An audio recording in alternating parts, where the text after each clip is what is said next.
Please like, share, and subscribe, and ring that little bell. Ring the little bell so you're notified when new videos drop. And we're up to episode 6 of season 4 of Westworld. As an aside, I think that it was truncated. I think it was a 6-season plan, right? And I think season 4 really happened in between season 3 and what we're calling season 4. So season 4, what we're watching, would have been season 5, and I think it would have cut. I think the cliffhanger would have been at the end of, was it 2 weeks ago when Aaron Paul wakes up and finds himself 23 years later. I think we're in the final season now, right? I think these episodes are the final season, and it's glorious. It's fantastic. It is better than you could I could have possibly imagined. If you thought it was going to be this good, well, good for you, all right? You called it, I didn't, right?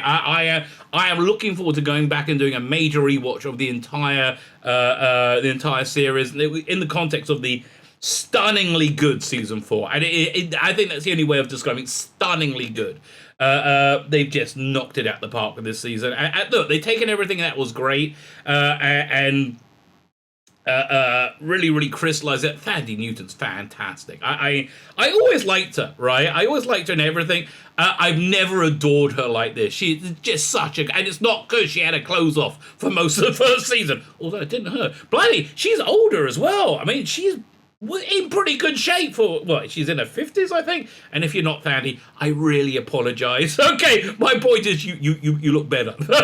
But what a performance. What a wonderful performance. And I will say that about everyone. Even Tessa Thompson. Tessa Thompson, I say this in a review, essentially has like a one acting style fits all, right? Like, can you play Tessa Thompson? Well, that's what you're going to get, right? But everybody in this is excellent. The script is excellent. The ideas are excellent. So one of the things that I'm really loving about this series is it really taps into one of my fundamental core beliefs that I have this core belief because I'm a Bible-thumping creationist. I'm a rabbi. I'm a real rabbi, right? And I really believe in all that stuff. But I think one of the fundamental ideas of Judeo-Christian morality and that worldview is that is to live free, right? Is to live free. And that's what this show is all about. And it's been about that since day one. It's about living in loops, right? It's about breaking out of those loops and seeing those loops. And we see that repeated over and over and over again as a really genuinely intriguing central theme. Plus, it's got some great action in it and robots. Like, what more do you want, maybe? And also, I wouldn't say spacious, but I do like their flying droney things. That sounds fun. Yeah, it's got all that as well. I am just adoring this show. It's as I said, knocking out the park. 2 more weeks to go. Cannot wait to see where they're going with this. I'm really glad they got to finish the story. I mean, the point of it be saying I think this was a six season, planned a 6 season being truncated to 4. I'm just glad they got to tell the story, and I'm glad they got to tell the story in a way that didn't suck. Like Babylon 5, they truncated it into 4. The 5 season arc. They truncated into 4 seasons, and it didn't really. It rushed the full season, and then when they got a 5th season unexpectedly, they didn't have much to do in it, right? So it's like a lot of the 5th season with them standing and going, yeah, okay, well, that was basically it. A lot of it just didn't really work with her. But here it really worked. Fine, before we get into the review, like, share, subscribe, comment, and the recap. Like, share, subscribe, comment, sign up my Substack, my email newsletter. If ever I'm banned from YouTube, well, when I'm banned from YouTube, that will help you find where I am, where to find me. I'm also on Rumble. Go and subscribe me at Rumble. I'm getting some traction on Rumble. I like getting traction on Rumble. Rumble pays me, whereas YouTube doesn't, so that's nice. Like, share, subscribe, comment, all those things are great. Sign up my Substack. Sign up my pay Substack. I'm sending out. I write and draw comics, which I think are fantastic, if I may say so myself. And I just did. So you know, sign up. That's $5 a month. It's basically you just throw me some money to say, you know, just throwing me a couple of coppers in the digital hat for me to be a performing monkey for you. Yeah, that's basically what it is. So like, share, subscribe, comment, Substack. All those things are fantastic. All those things are wonderful. Also fantastic and wonderful. WestWorld. What's this episode called? Fidelity. I think is this episode Fidelity. Yeah, WestWorld season 4, episode 6. Let me hand over to me from my live stream last night. What I like to do with these reviews is make, because it's so insanely complicated, right? It's so dense, and it's impossible to work out what's going on. I like to try and explain it as if you've never seen it before, which most people haven't, right? Which most people haven't. So essentially, let me catch you up with the world of Westworld. What's it about? They make a theme park, a Western themed theme park, where they got a bunch of robots in it, and it's like a live-action video game where you can shoot and kill and sleep with, murder and rape, and do all kinds of bad things, right? You can do all these things with, they got these robots you can do it with. They're made by Anthony Hopkins, and they develop self-awareness. They actually intend for them to develop self-awareness. So there's basically 2 robots that develop self-awareness. There's was it Evan Rachel Wood? Is that who it is? I can't remember who it is. You got this farm girl called Dolores, and you got the brothel keeper called Maeve, played by Thandie Newton. Just standout performance, right? An insane standout performance. So basically, by the end of the first season, it leads up to them becoming self-aware, and then they're going to massacre everybody that's in the park, right? All the humans there. So that's basically the second season. But again, it's very, very Me Too-y, right? It's very insanely Me Too-y. And at the end of it, most of the robots end up in like a virtual reality existence, and you don't really see them again until the 4th season. In the 3rd season, the main robot Dolores finds a way to break out of the park, and they got these little marbles that go in the head, which is their entire operating, their memory, their operating system. She gets out with 4 of these marbles. You're like, which robots do they have, right? Which ones have got out? Turns out they're all exact copies of her. And what she does, she makes duplicates of people in the real world in powerful positions, puts her memories in them, and then sends them off to take over these organizations. The basic plot of the 3rd season is getting humanity out of their who is also being controlled. The whole issue of basically the first, second season was that we live in loops. The robots live in these like narrative loops. They go round and around over and over and over again, and humans do as well, right? Which I think is a very, very clever idea.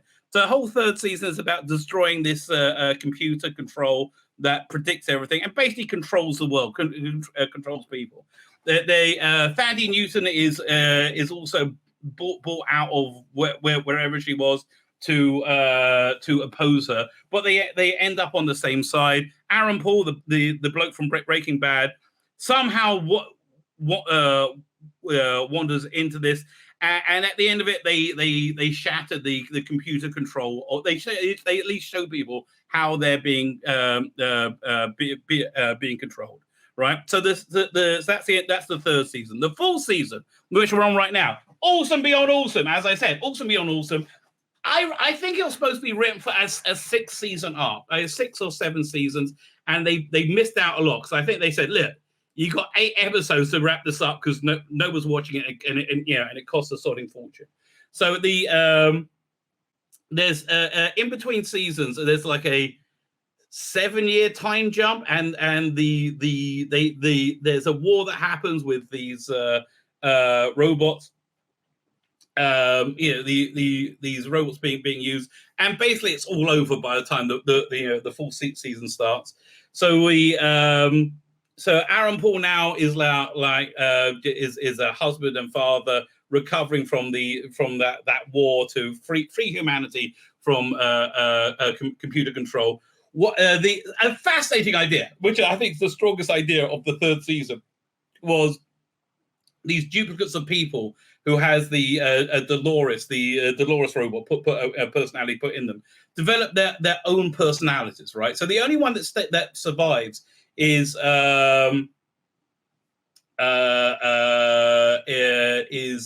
Tessa Thompson, which is unfortunate because she's not great. Tessa Thompson, her acting style is one style fits all, right?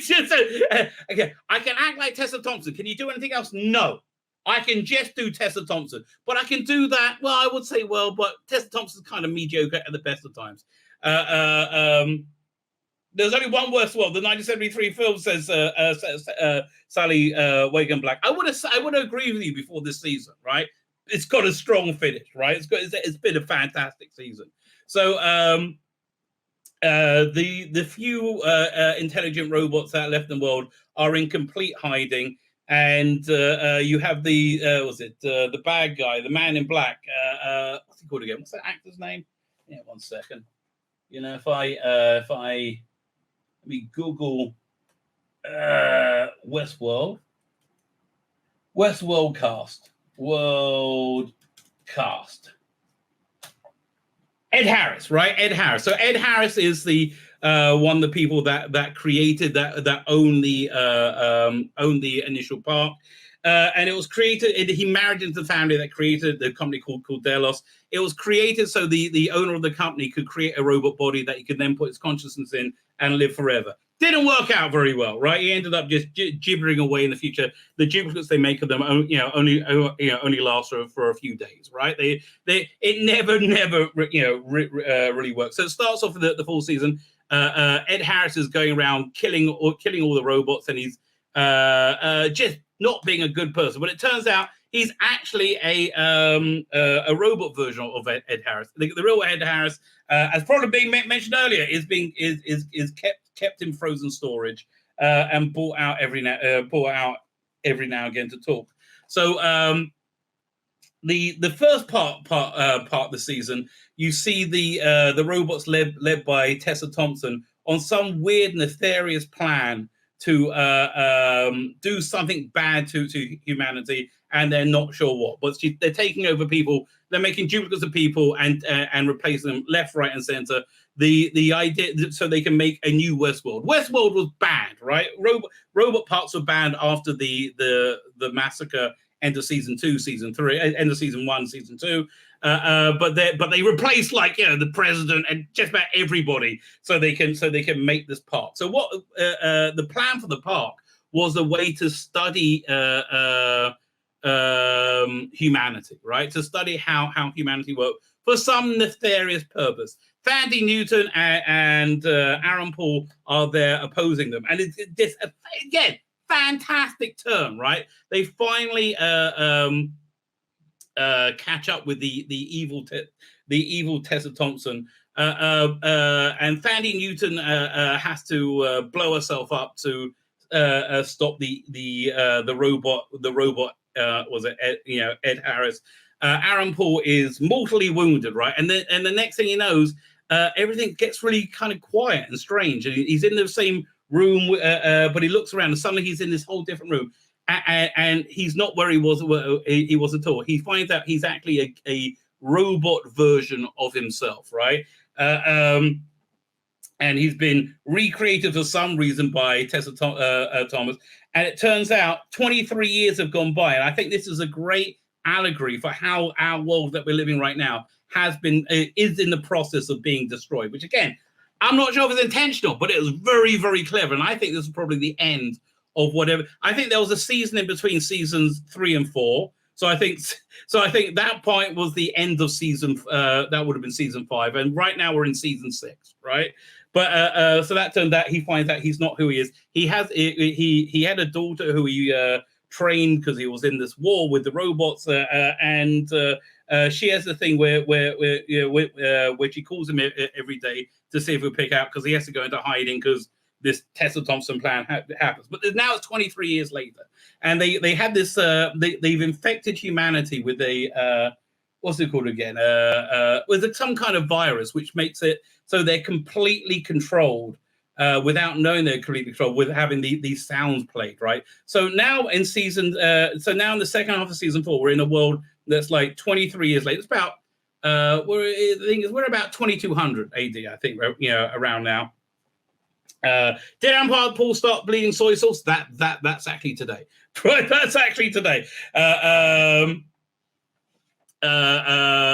people and so now humans have been made into the same things that the robots are made into the first season, right? They're the completely disposable, completely controlled vassals, right?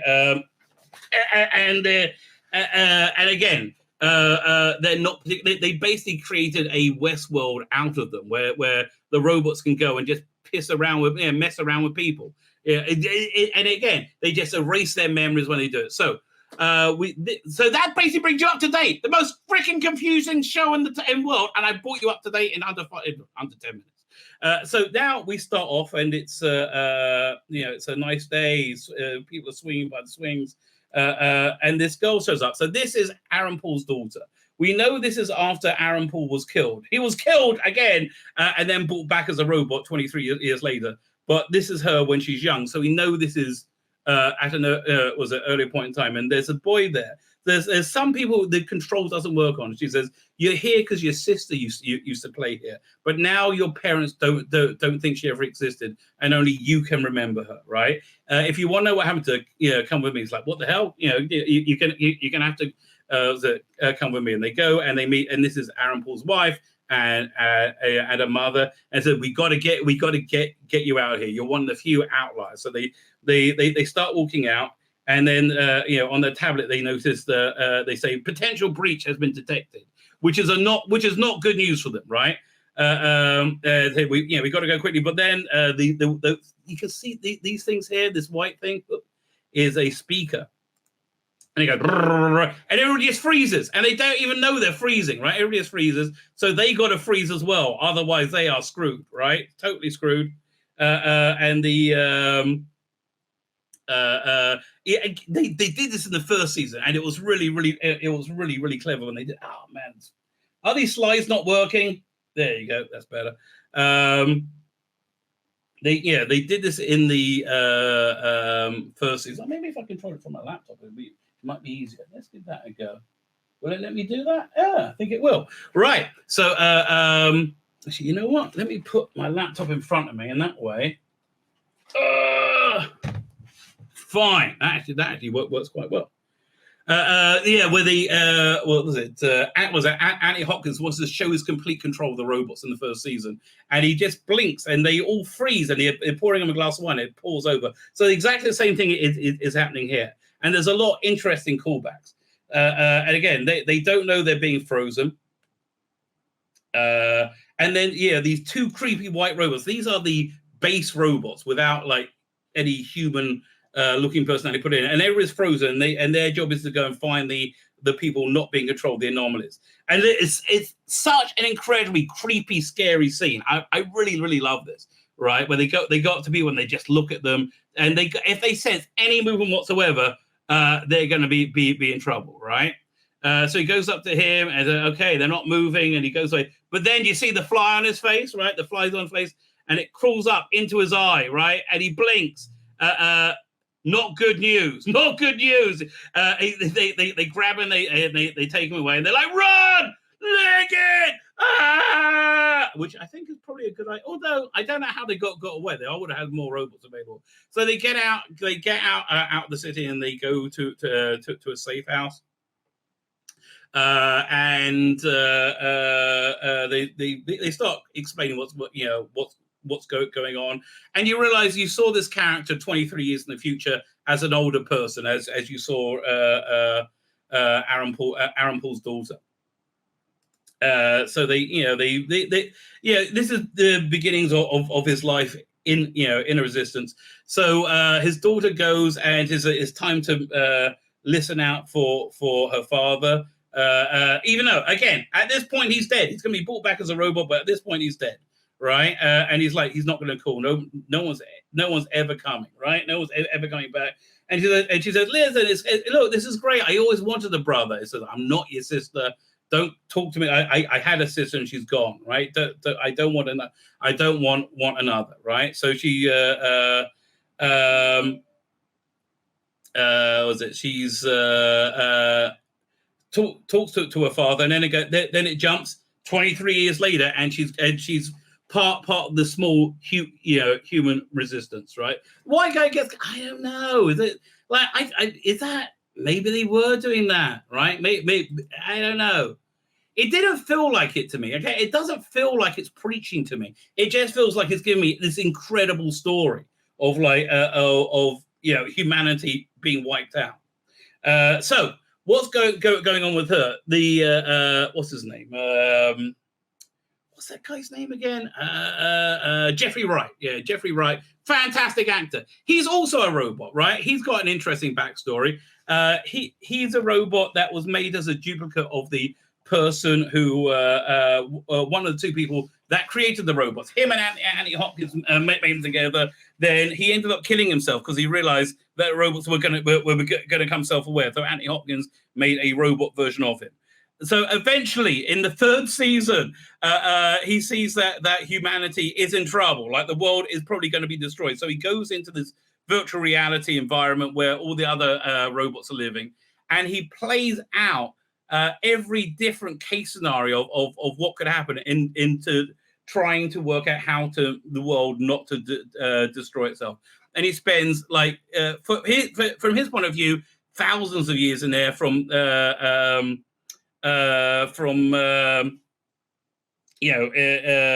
point of view, he spent 23 years in there. He wakes up, he's covered in dust. And what happens is, so essentially, he's played a game of reality over and over and over again. You ever played a game over and over and over again, and you know how to beat the game? That's where he is right now, but he's doing that with reality. I love that, right? I love the integration of like games and technology theory and how you interact with technology into reality. So he knows there's only really one chance for the world not to be destroyed, right? And he figures out if humanity is destroyed, then everything's destroyed. There's going to be no power to power anything, even in a virtual reality existence. So because he's played this game over and over again, hooked up with her. And they're looking for a weapon in the desert. They go to the desert, and the weapon they find is Thandie Newton. So they got the body of Thandie Newton's robot in there. So this is and Thandie Newton's robot has ability to control the other robots somehow, right? Somehow, but less so as the generations go on. So they found her, and now she's heading back to the rest of the rebel friends, but he needs to go somewhere to get supplies to get this weapon, Thandie Newton, working up and running again. Fine. So that's Thandie. That's the dead Thandie Newton in the car, and they end up going to the new WestWorld that they made, right? So again, he's like, yes, I know this place. So then we get the titles. I love the titles. I even like the music of the titles, right? And now I kind of understand what they're doing with this story. I love how the titles of the music, it all fits, it all works. It's got this great synergy, right? Which I really, really like. So you see them like 3D printing these flies, which they use to distribute the virus to control humanity. Oh, I forgot to mention this. Yeah, the way they control humanity, the reason you have a 23-year time gap is they said, the older people, the boomers, they could somehow resist the control, but the young kids, right? Because we started on them young, they are completely controlled, and I think that's a great analogy for how social media really has been able to completely dissolve truth, really, in the world we are. We live in a world where we're completely divided, and both sides of the divide are saying the other side is trying to destroy democracy. It's an attack on democracy. Like, I genuinely believe, that the Biden side of the world are looking to destroy democracy, and the people on the other side genuinely believe Trump was trying to destroy democracy. We both believe it fervently, right? And I think that's because of social media conditioning. And I think that and I don't know if that was their intention, but that's in the analogy I'm taking out of it, which I liked a lot, right? But again, and another great bit of symbolism they've had going through the entire season was the Western self-playing piano, right, as the first form of like independent artificial intelligence. So you have this robot, which is skeletal form robot playing piano, and then the piano starts playing itself. So then I haven't really worked out what the symbolism of this is yet. I'm looking forward to getting to the end of the season, so I know what they're talking about. You have all these people in these separated in these glass tubes on fire, right? I don't know what this means, right? How we're disconnected. I'm assuming it's going to make sense in the next couple of weeks. So yeah, Westworld, that's where we are. Fine. So then we open up. It's a dream sequence with Aaron Paul walking with his daughter. And this is actually kind of interesting because Thandie Newton, who is his partner through this, had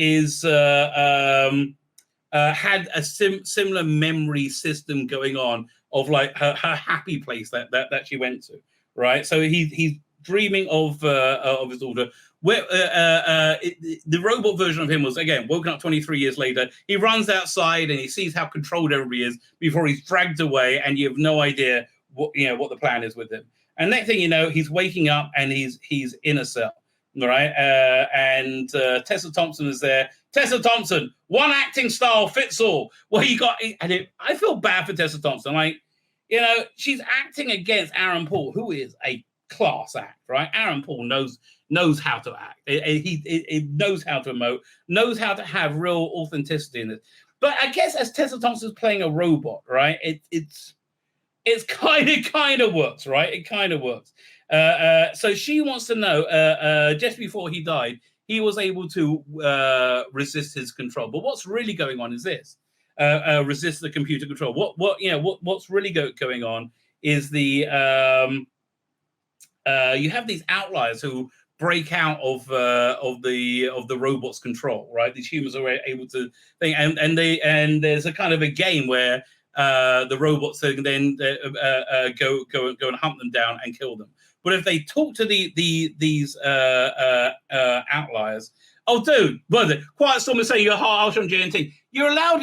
Sorry for the sidebar. Don't feel bad. You're allowed to not like something. It's okay. It's fine. It's fine. Genuinely, don't feel bad that you didn't like it. A lot of it was shit. Okay, we agree. A lot of it was shit. Anyway, I digress. So when the robots talk to these outliers, these humans are broken out. Within 48 hours, the robots then kill themselves, right? And they're trying to work out how to. She's trying to work out what's going on, and that's why she's brought Aaron Paul back, and he's in the cell. He's like, and so she wants to know how he resists the control. Says at the time he said, because I've got something that I got something that you can't, you don't have, and she wants to know what that is. He's like, I'm never ever going to tell you. Right, I'm never. Look again. That's so Tessa Thompson acting just now. 1 second. Tessa Thompson emoting. Tessa Thompson happy. Tessa Thompson sad. I don't get it. She is so out of place in this series, right? She's so crazily out of place. But again, as the villain, I think she's pretty good, right? So she's like, she wants to know why. And she locks him in. And then she turns the opaqueness off on the cell walls, right? And he says, and he's like, "You're going to find out what's going to happen." Meanwhile, we got Jeffrey Wright and Aaron Paul's now grown-up daughter arriving in the ruins of Westworld, along with some other the Webbles, right? And they bring Thandie Newton out, the weapon Thandie Newton out. Wrong way.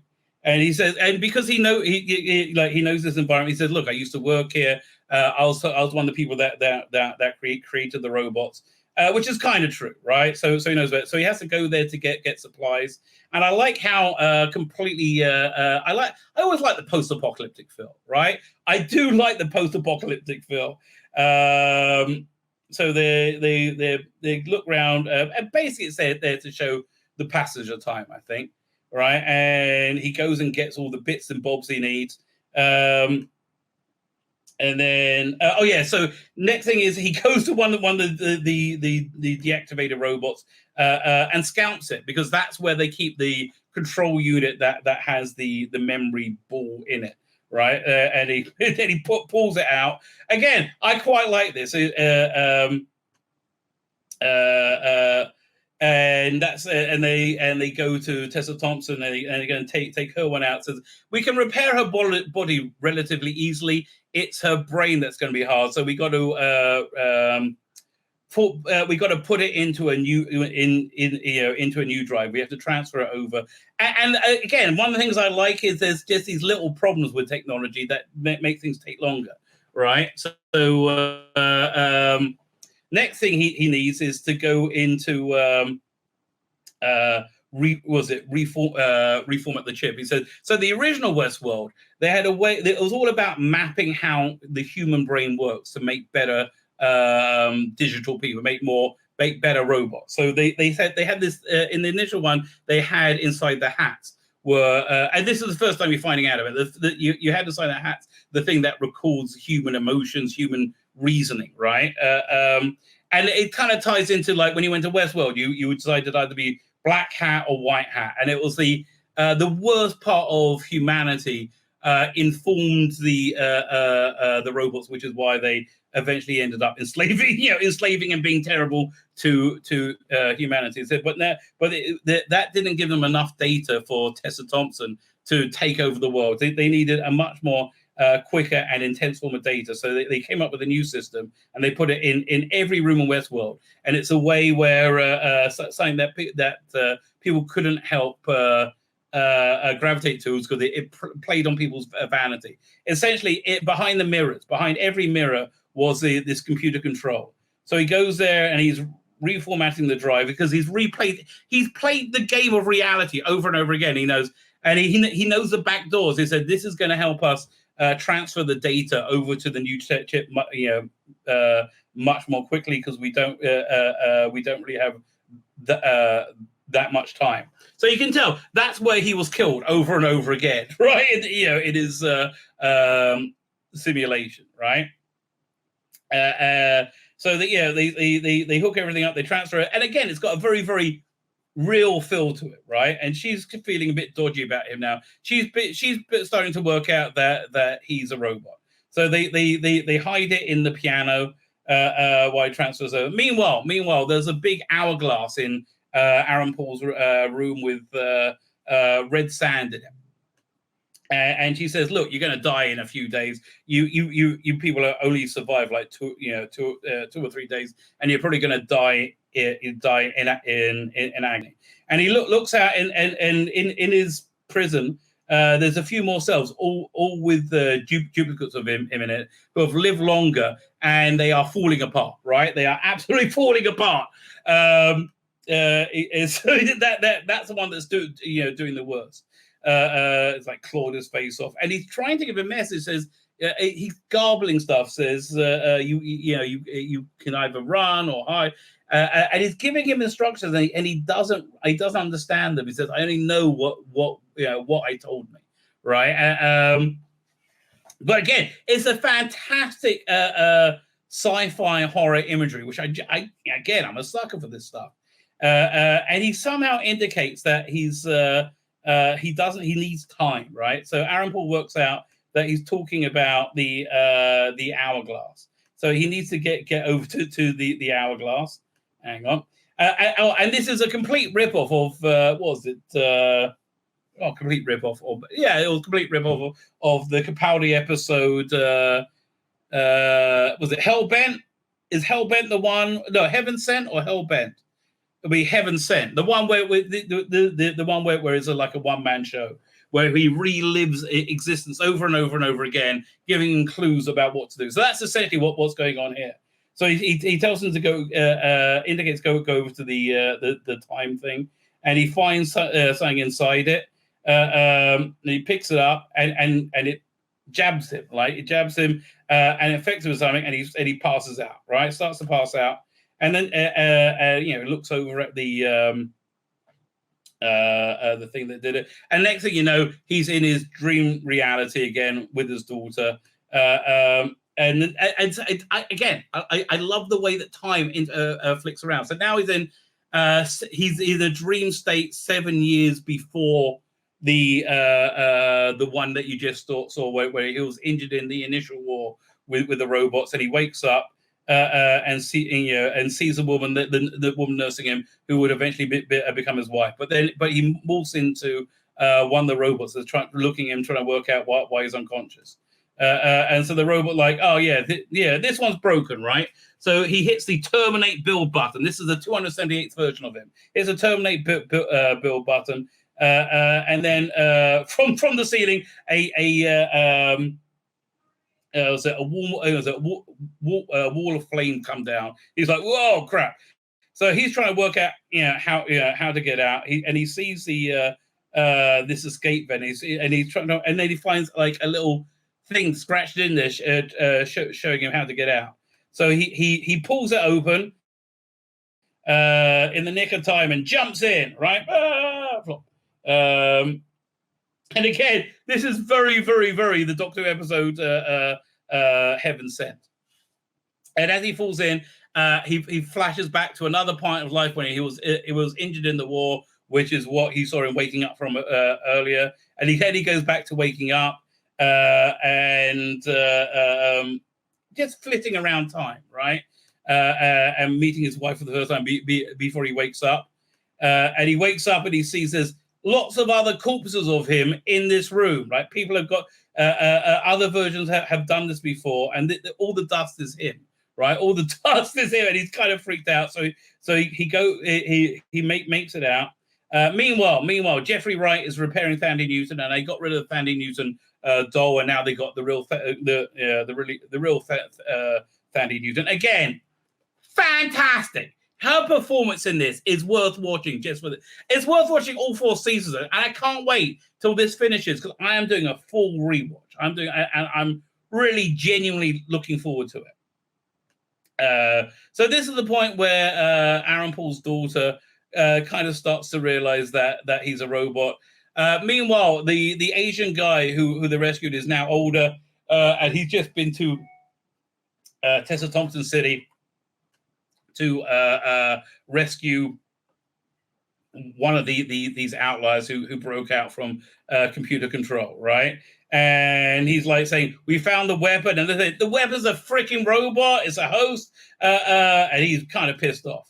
He said, "No, because the robot that Thandie Newton was with her father when he died, so she wants to know what happened to him. She's driven by that and is obsessed by that." And then she says, and this guy's a robot, and proves it by shooting Jeffrey Wright. And it says, so that means this guy, his partner, who arrived with him, is also a robot, right? And there's some kind of brain scan thing going on. So he's like, well, what's going on over there with the control unit? Meanwhile, Aaron Paul has broken out, and that's the room where he woke up in after there was a bit where he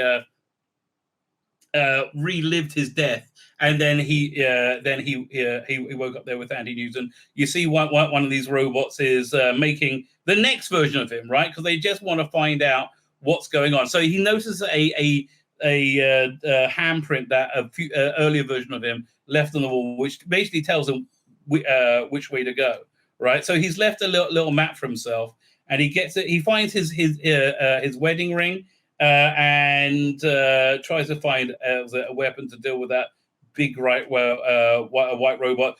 Too late. The robot grabs him. He lifts him up, and he's throttling him. And we have a bit of. Oh, I've got to get to the next tab. 1 second. Share. Doink. Where is it? Doink. Right. And it's a pretty good action fight sequence. He manages to get a knife or something tonight, the thing, and basically like just keeps hammering that robot's face over and over again. Again, I like this is a sort of horror that I really enjoy, right? And after he kills it, but also he's degenerating, right? He's not going to live long.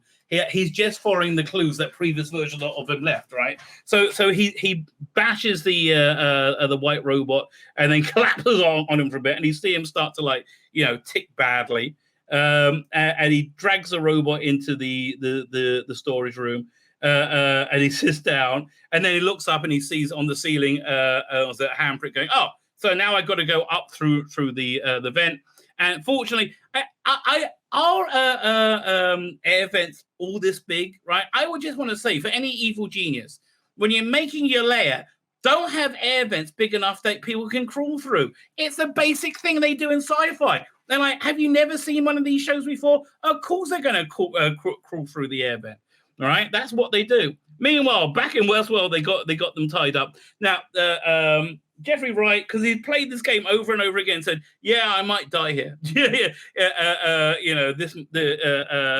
is I've been killed here lots of times before."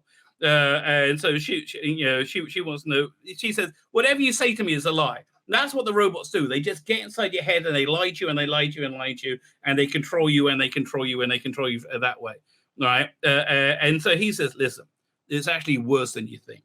Right, because as it turns out, I'm not the mole that you're worried about. There's actually one of that team just came back is the mole. It's a different person a lot of the time. Sometimes it's the Asian guy, sometimes it's the woman, one of the women who. And this is the most woke I think it gets. She has a girlfriend, right? I'm like, okay, she's gay, fine. She grew up without a father. I can kind of, I'm not that bothered by it, right? Sometimes it's even Stubbs over here, his friend. He's like, why do you keep dropping me in this shit? What? Did you like what? Like you just said I might be evil, and so she might kill me now. This is not good news for me. So she doesn't like this idea, but she can't dismiss it, right? And he's like, look, we just got to destroy that the Thandie Newton robot is too dangerous. Is no good. No, where's the control unit, right? The thing that's reformatting, right? He's like, no, I need it. I need to find out what happened to my father. It's just what's got to happen. It's like it's too dangerous. It's like just give me like half hour or so, right? And for some reason, I can't remember why she suspects her girlfriend. And she said, look, that's actually, I think she thinks that's the sort of person that they would really use against them, right? And we know, I forgot to mention, when Tessa Thompson's talking to Aaron Paul, he's like saying, my daughter's alive. I know my daughter's still alive in the future. Says, yeah, but not for long, because I know I've sent somebody to kidnap her, right? So that basically confirmed that there's a bad guy there. So she thinks it is her. She locks her in there. Meanwhile, Tessa Thompson's talking to one of the other robots from the original Westworld, and they're trying to work out why the robots are killing themselves. Why they're called hosts? Why are they killing themselves after they meet with outliers? She says, yeah, listen, I like to. She lives in the city all the time. And he said, yeah, but I never talk to the outliers. I like to talk to the sheep. I like to play with them, right? That's what I like to do. I'm not a fan of interacting with the free ones. So then she walks out. Meanwhile, Aaron Paul gets to the end and finds a dead version of himself, right? So he goes, oh, that's probably where I'm supposed to get out. And he looks out and there's a massive drop. And you see two other versions of him who have just jumped out. One gets killed instantly. One dies about a few paces later, right? Not worked that well. So he passes out again, and he's like, fine, I just got to do it. Maybe I'll survive this time. And just at that time, the dead version of him says, no, use me. And it's like, what do you mean? So he wraps himself around him and he jumps out of the air vent and uses him basically to cushion his fall, right? So then, and he can't get up, right? I just can't get up, and he passes out again. And he has a memory with his daughter. Said, listen, when she's hurt her legs, and if you just say that you will do it no matter what, right? You just Was it the little black girl grew up white? No, she's black. We'll see her again, right? Believe me, if people could do that, there'll be no black people left ever, right? Really? I mean, honestly, what was that movie? It was Lenny Henry. Lenny Henry, when he was incredibly successful, as he always has been, before complaining about how terrible white people are to black people, he did a stand-up movie with, and he did an introduction as Steve Martin, and they put prosthetics on him. And in the making of, right, or I can't remember, in the opening titles when they're putting like the latex on him, so, gee, this is what you white people have to do every day. That looks like a pain in the ass. So he said, listen, if you just say, I'm going to, you're going to do something no matter what, there's nothing can stop you, right? So using that, he managed to get up and he makes it outside, right? And he's in the city. Meanwhile, she's reformatting. About to wake up again, and the Asian guy from the beginning shows up, and he's like, "Look, this is too dangerous. We can't do this, right? We absolutely can't do this." And they have an argument, and she realizes he's a robot because he's trying to destroy her, right? She's trying to destroy Sandy Newton because she's a genuine, a genuine threat, right? So then, you have a little flashback to him being captured and taken over by the robot version of him. Again, nice little fight. She fights back nicely. And, I have to tell you, this is so different from the Kenobi thing where they had, what was the name? You had this tiny little, she's a famous actress, woman being taken away by stormtroopers, and she does, and she manages to beat off the two stormtroopers. This looks like a real fight, right? This looks like credible to me. It doesn't look. It doesn't look forced or silly, which it might be woke, but it just seems to be not to me, right? It just seems like that it's not that. So she wants to make it to the gun, but they basically have a bit of a standoff. Aaron Pauls starts to set this thing up to send a message to daughter. So she's been waiting to hear this message for 2.5 decades, near enough, right? And it's basically an apology saying, "Look, I can't. It's going to be you. You're going to have to be the one to win this war. I'm about to die. I can't do it. I'm sorry. I've been gone for so long." And it's a real heartfelt apology, right? So all of a sudden, boom, the radio comes on, and she hears a message. She's like, and again, she's been waiting for this for years. So she uses the distraction to grab the gun and shoots him, but I guess you got to get him in the head, and she keeps shooting him and misses him, and then she runs out of bullets, and she said, "Where's the pole? Where is the thing that goes in Sandy Newton's control unit? Where is it?" She says, "I stashed it. I stashed it and hid it." So where? He says, "Right behind you." So he turns around, and all of them, boom! Somebody stabs him in the forehead. Killing him, and it's Sandy Newton. So between scenes, she must have put the control unit in him, and she realizes that she's alive. And she says, "Who are you?" Said, "Oh, yeah, I'm Aaron Paul's daughter." Well, of course you are, right? Of course you are. So then Tessa Thompson meets up with him, saying, "I set the whole thing up. I'm the person who did it, and I set it up so I'd find out what it was what it was that you would say to your daughter, right? What was his big secret?" And it was nothing. It was just an apology. And he says, "We're still going to win, right? We're still going to. She's going to beat you." And she just snaps his neck, right? Even though the robot version snaps his neck.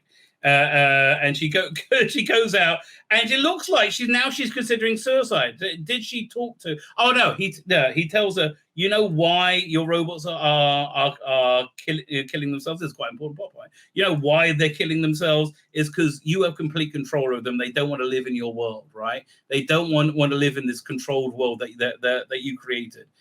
You're as much as a person creating a loop as any other. And it freaks her out, right? And this old injury that she got, which she retained for some reason, starts bleeding. Right? So Sandy Newton said, "Fine, well, I guess we got to go and take. I guess we got to go and defeat Tessa Thompson then." Meanwhile, the servitor robot like erases the arrow that he thought he drew on. He didn't draw on the arrow. It was actually Tessa Thompson doing the whole thing as part of the control. And she says, let's just get rid of all these Aaron Paul ones. And they start making a new version, right? A new version, a 3D prints. And this is the position he was in when he woke up, right? Right now he's reliving, his death, right? Until she says, wake up, which is what she says. She says, wake up, Caleb, right? He wakes up, and you realize that at some point, Thandie Newton and his daughter are all going to meet up. End of episodes. Only 2 more episodes ago, the entirety of humanity, is on stake. Is it woke? Is it not woke? I really don't think it is woke. I really, really don't. I just think it's pretty darn good storytelling, right? I really, really do. My name's Tzvi Lebetkin, the Rabbi from another planet. Please like, share, and subscribe, and ring that little bell. Ring the little bell so you're notified when new videos drop.